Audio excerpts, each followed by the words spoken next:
And we want you to know that we have fantastic kids programming for kids of all ages, and it's not too late to sign them in. Just head back to our Welcome Center under the TV and you can do so there. Here, we believe that family matters and we're willing to reach for whatever it takes.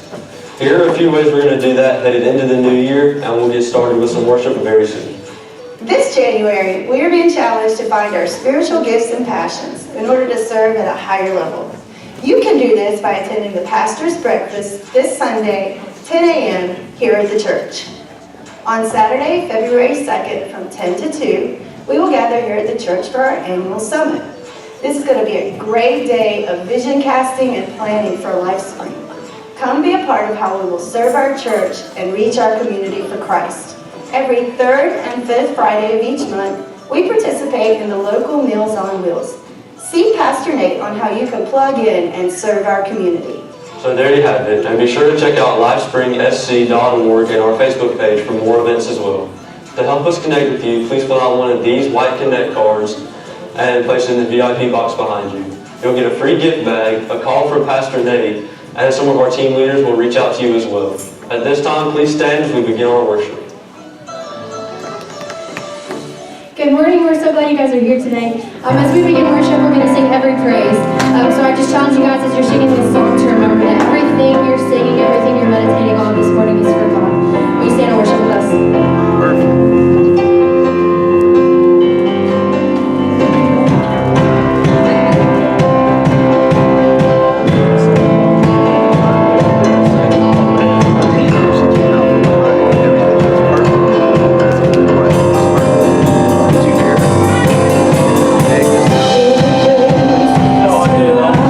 Sorry.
one another, I wanted to share the main idea of today's service with you guys.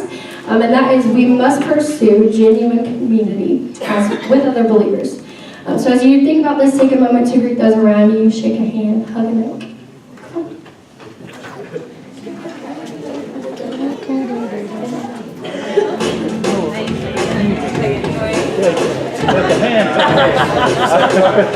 You got me, I was like, oh! There we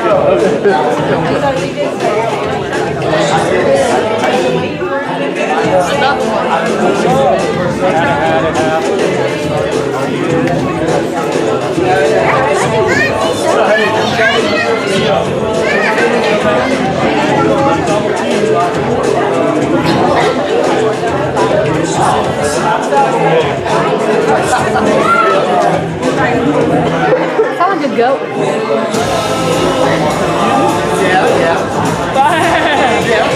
That's not odd. You look odd.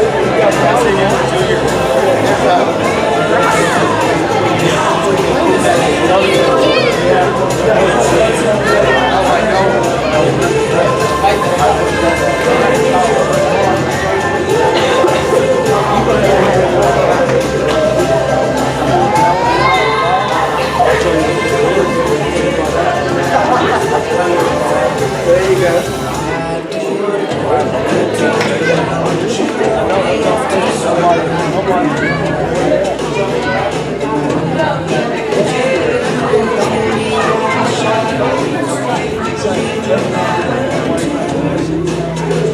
If everybody will make their way back to their seats at this time, you can have a seat as we go to the offering.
We've got to be able to pour life into the church and to bless the church so that we can bless other people. So go ahead and grab your baskets and we're going to pass those down and take up our offering.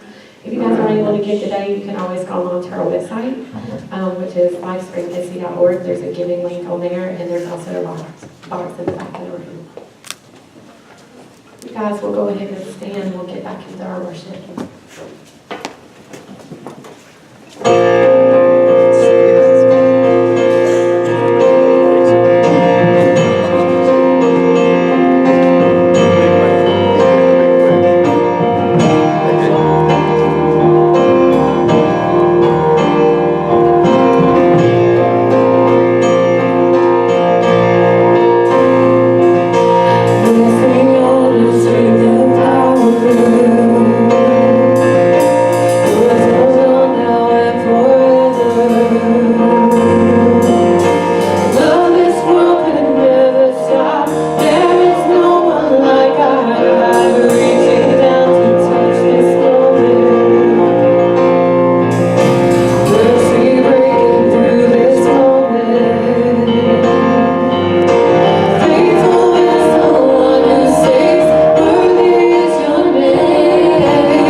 Pastor Nate, as he comes up here and brings the word, just bless him.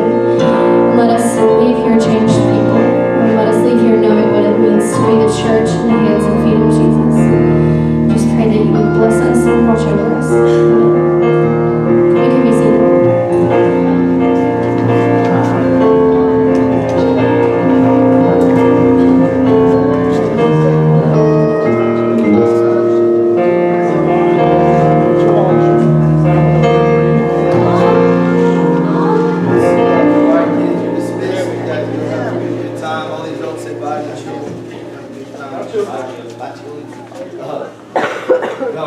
I've said this before, I'm pretty sure, but it's funny I call them chillins because usually ain't nothing chill about a 2-year-old and a 5-year-old. Amen. Amen. Well, hey, we are so glad you're here to worship with us today. And God is doing some cool things through this series already.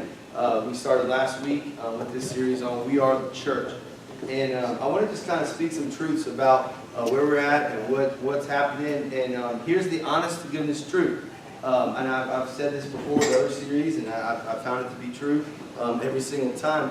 But anytime you do something especially focused on like this topic of being God's people, being who He's called us to be, we're going to look at several steps to take to do what He's called us to do, of course. But usually it will bring series like this of We Are the Church, and we want to gather together, and we're talking about 3 key things each week, which we'll go over in a little bit. But God always is ready to move, and people, there's always 2 sides of the coin on how we react to stuff like this. One side is, yes, be challenged. I want to be better. I hope that's the case for all of us. And the other challenge is, man, Satan's freaking out. And he doesn't want to see Lifespring be the church. He doesn't want to see your family make decisions that are to better your walk with Christ. And so he's going to attack as well. We're going to talk about that a little bit too. But I want to just kind of open up and just ask you to be praying and say, Lord, let this motivate me. If there's an area I need to work on, let me work on it. If there's an area that I'm doing great in, encourage me in that. And let's get through this life and be the church together. Amen? Amen. Well, real quick, I want to kind of read to you word for word the main idea, the big idea of the entire series. This is what where the series comes from and what our goal is for this series. And this is what it says. What is the purpose of the local church? This series defines what church is supposed to be and declares what it is not. The church is a place to serve, which we talked about last week, a place to be connected, which we're talking about today, and to live on mission for God's kingdom, which guess when we're going to talk about that? All right, so we'll make sure I wouldn't be real loud. All right, here we go. So today, the focus is on to be connected. I love that. Man, I had a cool idea, and I actually thought of this a couple weeks ago, and I was going to be super prepared. And I wanted to have little mini Connect 4 games in here for each family. But man, 1, I'm cheap, and 2, I had a hard time finding the mini ones for less than like $10 each. I'm like, ooh, all right. But here's the thing. Today's title is Connect 4. And I want you to think about this. Anytime you think of that game, anytime anybody played the game, know Connect 4, know the game, how many of you are really bad at it, like me? I'm too like AD. I'm like, oh, over here. And someone's like, sucker, Connect 4. But anytime you think about that, even at like Dave & Buster's and like the big arcade games, they have the massive ones now. And those are really cool. But I don't have tickets on them, so I don't like to play them.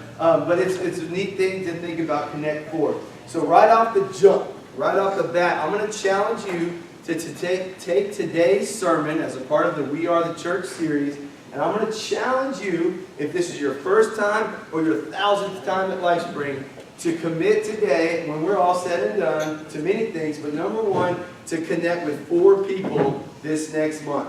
All right, from like here, that's 4 weeks. So try to connect with 4 people inside the church, maybe a text message, a phone call. Maybe you're feeling wild and crazy. You might actually meet face to face. Whoa, baby, we're getting wild this morning, all right? But I want you to connect with 4 people, and that's the title today. And we're going to talk about why that's so important, and we're going to look at that in many areas. Here's the thing. Here's a fact. Here's some things about church, about people that I found to be true in my own life. I've researched, I've looked up the scriptures on, and here is a common myth, a common problem. One of the interesting things and hard things about today's message, and I've talked about this in different ways before, but there's a phrase in the church world called preaching to the choir, which basically means like you're talking to people that already know. Well, here's the thing. Some of the things we're going to talk about today, if you're in the building, I'm preaching to the choir, all right? Because you made it a priority to be here today, and you made a priority to get up and to show up and that kind of thing. So some of this is going to be like, okay, we got it. Imagine preaching a message on being saved and being committed to church at the traditional service, okay? That was tough this morning. I'm looking out there and I'm like, okay, you all literally already know this. And so what I'm going to ask you, if there's a part on here that you're like, yeah, I've got that, I'm going to ask you to be thinking and praying about people in our society, people in our community, people in your family that maybe still haven't quite grasped the importance of being connected, the importance of committing to a church on a regular basis, committing to being the hands and feet of Jesus inside and outside of this church, but also be opened up to our own challenges. This has challenged me personally in many ways as far as how to be better, man. I'm just all about that. So here's the thing. Here's a myth. If this applies to you, pray about it. If it doesn't, pray about someone that you can help in this.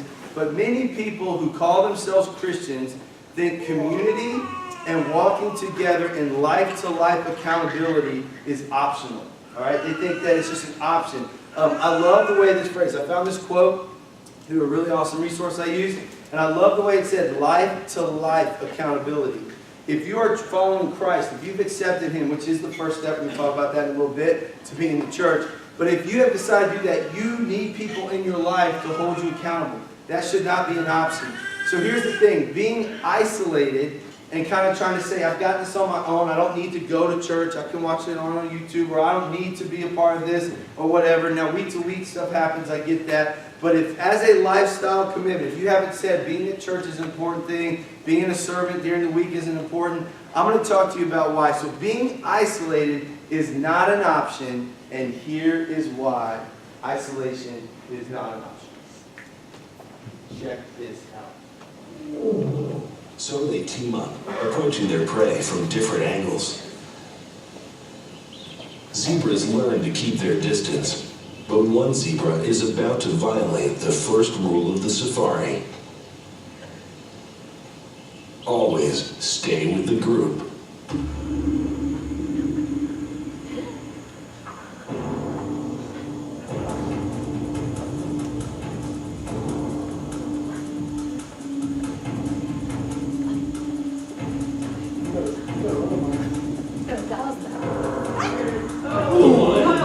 The typical death blow, crushing the windpipe.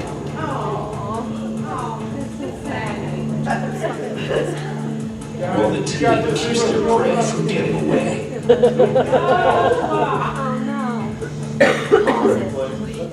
Okay. He lived, right? Because I love animals, I edited the video to stop right there. They said he lived, right? Well, the video's much longer, and if you want to watch the whole thing, feel free, but I was not about to get those emails and show the whole thing in the church, all right? So, I want you to look at someone around you, and in that awesome National Geographic voice, as he said, say, never separate from the pack. All right, look at someone and tell them that. Never separate from the pack. Here's the thing. As a church, that's right. As the church, as the people that God has called us to be, here's another fact. If we become isolated, if we try to do this thing on our own, we weaken ourselves and become much more vulnerable to the attacks of the enemy.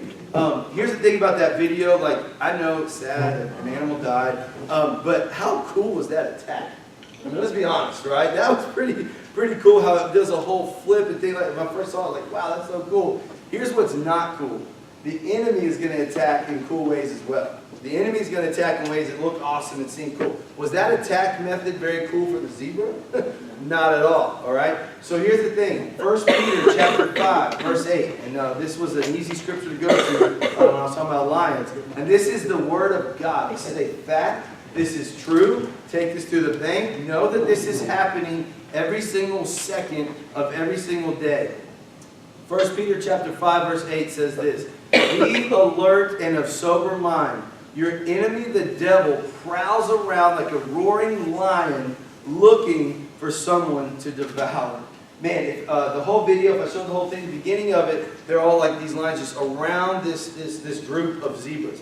And they're all just kind of chilling. They're all just kind of walking around. They know better than just to attack right away. They wait for the zebra like that one to get isolated, to get away from the pack, and then when it does, it's on, right? And they attack and the zebra becomes lunch, and it's just a bad thing all around.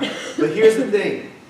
In order for us to believe that Satan is on the prowl, that the evil one wants to attack us, he would love for us to know that or think that we've got this on our own. To think that, man, I am saved. I've asked Jesus in my heart. I'm good now. I can do my own thing. I don't want to interact. I don't want to connect. What we're talking about today, I've got this. The first step of the many steps in what we need to do, but the first step to fend off the enemy is to enter a relationship with Christ. That's number one. Numero uno, I don't want this church to ever not preach that message first, man. If you yourself don't know Christ, then on your own, you cannot fend off the enemy. If you don't have that relationship with God and His grace and His love and His mercy that has entered into you, if that has not happened, then you're going to fall to the temptations of this world. You're going to be devoured like that zebra by life and by the evil one, and you're not going to be who God's called you to be. So the first step, obviously, and I hope that this is important for us, and I hope we understand this, is number one, is to enter a relationship with Christ. Let's check out what happens and what we're talking about in entering a relationship with Christ. Hebrews, if you want to turn there, we're going to look at chapter 10. We're going to break that down a little bit.